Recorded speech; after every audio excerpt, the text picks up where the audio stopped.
Saudara Bursa sudah menerapkan kebijakan auto rejection atas dan bawah selama sepekan terakhir. Nah, bagaimana potensi penurunan IHSG dengan penerapan auto rejection simetris ini? Pagi ini kita akan berbincang bersama Direktur Perdagangan dan Pengaturan Anggota Bursa BEI, Irfan Susandi. Pak Irfan, selamat pagi. Pagi Mbak, selamat pagi Bapak Ibu semua. Oke, sebelum kita bahas soal auto rejectionnya nih Pak, yang kayaknya minggu lalu cukup ramai begitu. Ini Bursa sebenarnya sudah menerapkan beberapa kebijakan selain auto rejection selama pandemi. Apa saja dan apa saja kebijakan yang sudah kembali normal saat ini Pak? Ya, jadi kita waktu pandemi kita banyak melakukan relaksasi bersama dengan koordinasi dengan OJK, antara lain seperti waktu perdagangan ya. Waktu jam perdagangan kita kurangkan dari 4.30 menjadi jam 3, sekarang sudah kita kembalikan. Kemudian yang ini auto rejection menjadi tidak simetris, sekarang kita sudah kembalikan juga menjadi simetris. Kemudian kita tidak mengeluarkan daftar short selling dan tidak memberikan izin short selling kepada anggota bursa. Kemudian kita juga melakukan penyesuaian harga acuan dari saham gitu ya. Jadi kalau sebelum pandemi saham-saham yang masuk pre-opening akan menggunakan acuan harga pembukaan. Sekarang semua menggunakan harga closing hari sebelumnya. Kemudian jam perdagangan untuk bonds market atau sistem perdagangan pasar alternatif juga kita menyesuaikan dengan jam bukanya Bank Indonesia, pelaporan untuk transaksi efek, dalam hari ini pelaporan surat utang juga disesuaikan. Waktu pandemi juga sudah dikembalikan karena jam dari Bank Indonesia juga sudah kembali normal. Kemudian relaksasi batas penyampaian laporan keuangan dari perusahaan tercatat dan juga penyampaian laporan harian laporan bulan anggota bursa. Waktu itu kita sesuaikan dengan jam pandemi dan sekarang semua sudah dikembalikan. Oke, Demikian, Mbak. ini kenapa auto rejection jadi salah satu kebijakan yang dinormalisasi sekarang? Akhirnya sekarang kembali jadi simetris Pak Irfan. Iya, jadi memang auto rejection ini kita kembalikan simetris antara lain karena Pak Presiden sendiri sudah mengumumkan bahwa pandemi sudah berakhir ya Mbak. Jadi sekarang sudah masuk endemi, kita lihat juga kesibukan dan aktivitas usaha juga sudah kembali normal. Selain itu juga kita melihat bahwa bursa-bursa lain juga sudah menerapkan auto rejection simetris, jadi sudah kembali normal semua bursa besar, di mana waktu pandemi juga beberapa bursa melakukan penyesuaian atas pergerakan harganya. Nah, sekarang ini mereka sudah juga menyesuaikan kembali kepada posisi sebelum pandemi, sehingga kita menganggap semua kondisi ekonomi juga sudah normal.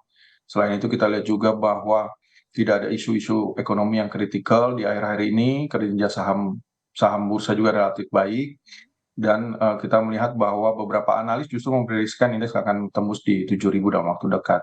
Jadi kita harapkan bahwa normalisasi kebijakan anggota auto rejection ini kita harapkan dapat meningkatkan aktivitas dan likuiditas dari pasar kita, Mbak. Ini saat IHSG kayaknya maju mundur buat menembus 7.000 Pak. Kira-kira auto rejection ini berpotensi malah menurunkan IHSG nggak sih Pak? Sebenarnya kalau kita diskusi dengan banyak investor, terutama dari investor dari luar gitu ya, kebijakan auto rejection ini malah memberikan signal positif bagi mereka bahwa pasar kita, negara kita ini stabil, kembali dalam kondisi normal dan kuat gitu ya. Jadi sinyal ini kita harapkan justru menjadikan sinyal positif bagi seluruh investor dalam dan luar negeri bahwa pasar kita relatif stabil, pergerakannya juga controllable, dan kita harapkan bahwa dengan pengembalian seluruh kebijakan pandemi ini menandakan bahwa kita sudah kembali ke dalam kondisi normal, sudah tidak dalam kondisi pandemi, dan kita siap untuk terbang lebih tinggi lagi gitu. Oke, ini sebenarnya baru dijalankan sekitar 1 pekan dan auto reject ini kan bertahap ya Pak, ketika itu sebelum So, simetris saat ini. Nah, bagaimana memastikan meskipun sudah bertahap dilakukannya, tapi implementasinya untuk semua pihak ini benar-benar bisa dijalankan untuk auto reject simetris ini?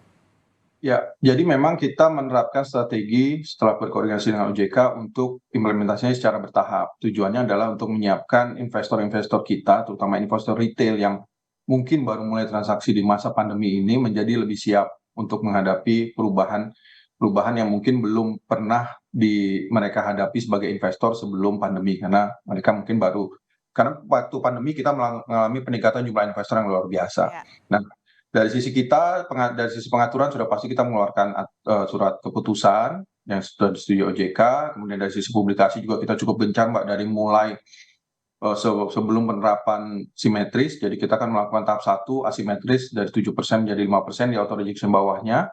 Kita melakukan sosialisasi, kita melakukan siaran pers, publikasi, kemudian juga melalui sosial media kita. Kita juga minta bantuan kepada anggota bursa dan perusahaan tercatat menginformasikan kepada seluruh investor dan manajemen dari perusahaan tercatat bahwa akan ada perubahan auto rejection. Jadi kita harapkan bahwa informasi auto rejection simetris ini sudah diterima oleh publik atau stakeholders kita dengan cukup baik dan waktu yang cukup untuk investor-investor kita mempelajari akan seperti apa sih kondisinya.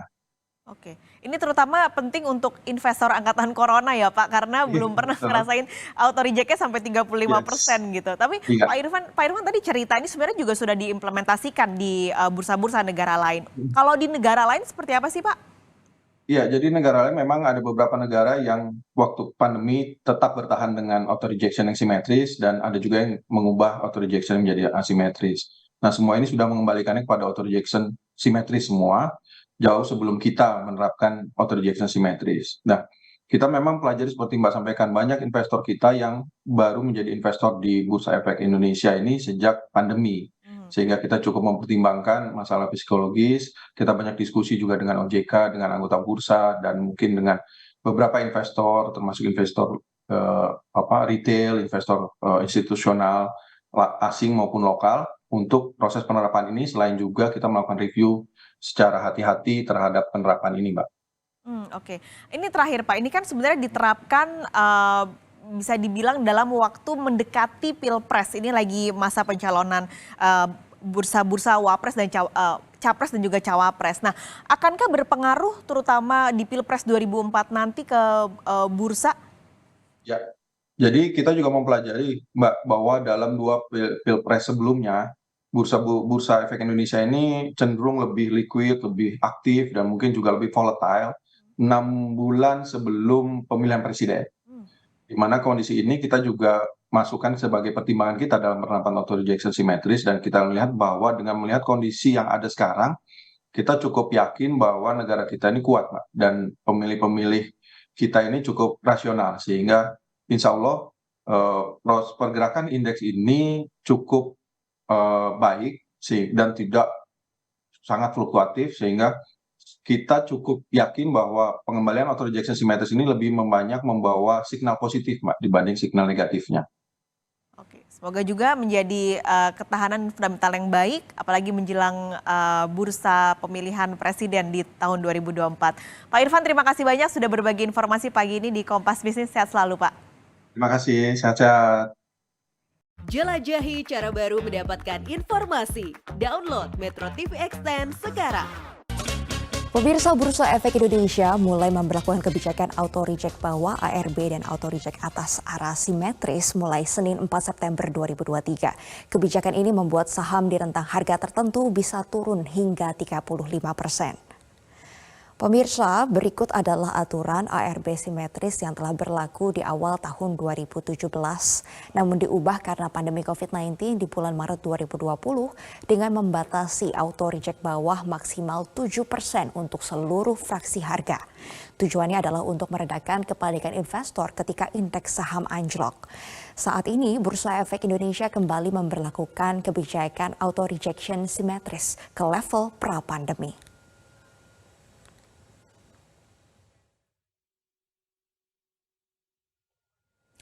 Kami akan membahas lengkapnya mengenai normalisasi auto rejection transaksi saham bersama Direktur Perdagangan dan Pengaturan Anggota Bursa Efek Indonesia, Irfan Susanti. Pak Irfan, selamat pagi Pak. Terkait dengan kebijakan normalisasi auto rejection ini Pak, apa yang menyebabkan Bursa Efek kembali menormalisasi kebijakan ini seperti sebelum pandemi COVID-19? Apa pertimbangannya Pak? Ya, selamat pagi Mbak Mercy. Terima kasih atas kesempatannya. Jadi memang kebijakan pandemi ini kita normalisasi dikarenakan pandemi ini sudah selesai gitu ya. Jadi Pak Jokowi sendiri sudah menyatakan bahwa era pandemi ini sudah selesai, kehidupan juga sudah kembali. Dan juga kita lihat bahwa memang pergerakan indeks relatif stabil, tidak ada isu-isu kritikal.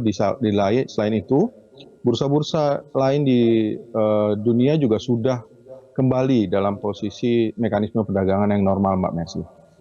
Baik, karena alasan-alasan tersebutlah makanya sudah diberlakukan kembali auto rejection seperti masa sebelum pandemi COVID-19 ya Pak Irfan. Namun ada kekhawatiran juga Pak, pergerakan saham akan volatile mengingat satu hari saja harga saham bisa turun 20-35% Pak. Lalu bagaimana dengan pergerakan indeks saham Pak? Bagaimana potensi penurunan IHSG apabila auto rejection simetris ini mulai diterapkan sejak tanggal 4 September kemarin?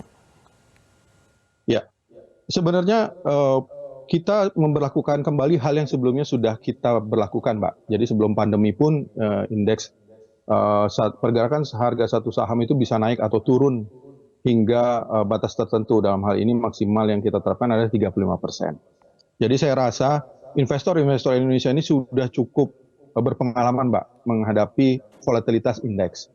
Selain itu, kami juga memiliki mekanisme lain di mana kalau indeks harga saham gabungan turun sampai angka tertentu, kita akan melakukan aksi-aksi tertentu seperti kita halting bursanya selama 30 menit, setelah itu kita akan buka lagi. Jadi kalau indeks turun hingga 5% secara IHSG, kemudian akan otomatis sahamnya akan di freezing selama 30 menit, setelah itu kita akan buka lagi. Nah, mekanisme ini juga kami berlakukan sebelum pandemi. Jadi ini sebenarnya kami hanya mengembalikan mekanisme perdagangan yang sudah pernah dilakukan sebelum pandemi, dilakukan lagi sekarang setelah pandemi, di mana kami menilai bahwa pasar kita ini cukup stabil, kondisi perekonomian juga baik, aktivitas masyarakat juga sudah kembali normal, dan bursa-bursa lain juga sudah kembali dengan mekanisme yang sebelumnya. Baik Pak, dengan adanya perubahan kebijakan ini pastinya perlu adaptasi dari berbagai pihak Pak. Apa yang telah dilakukan oleh Bursa Efek Indonesia Pak untuk memastikan kesiapan implementasi auto rejection simetris ini berjalan dengan baik? Ya, pertama kita menerapkan auto rejection simetris ini secara bertahap Mbak Mercy. Jadi sebelumnya 6 bulan yang lalu kita meningkatkan auto rejection bawahnya dari 7% menjadi 15%. Kemudian selanjutnya baru masuk ke auto rejection yang simetris. Selain itu dari sisi peraturan pun kami sudah menyiapkannya, sudah berkoordinasi dengan otoritas, dalam hal ini dengan OJK dan juga dengan SRO lain, dan kita juga sudah melakukan publikasi sejak pemberlakuan 6 bulan yang lalu, bahkan kita sudah melakukan publikasi dan sosialisasi kepada publik lebih dari 7 bulan sebelum tanggal 4 September ini, baik melalui media sosial, melalui TV, melalui surat pemberitahuan, talk show, bahkan kita juga mengirimkan press release gitu ya Mbak. Jadi dari sisi sosialisasi edukasi kita rasa sudah cukup. Sementara dari sisi teknis kita juga sudah berkali-kali melakukan uji coba dengan anggota bursa, baik penerapan yang pertama, jadi bertahap yang tahap pertama, maupun dengan tahap sekarang di saat kita simetris. Baik, sosialisasi sudah dilakukan baik kepada masyarakat maupun secara teknis begitu ya Pak kepada pedagang saham Pak.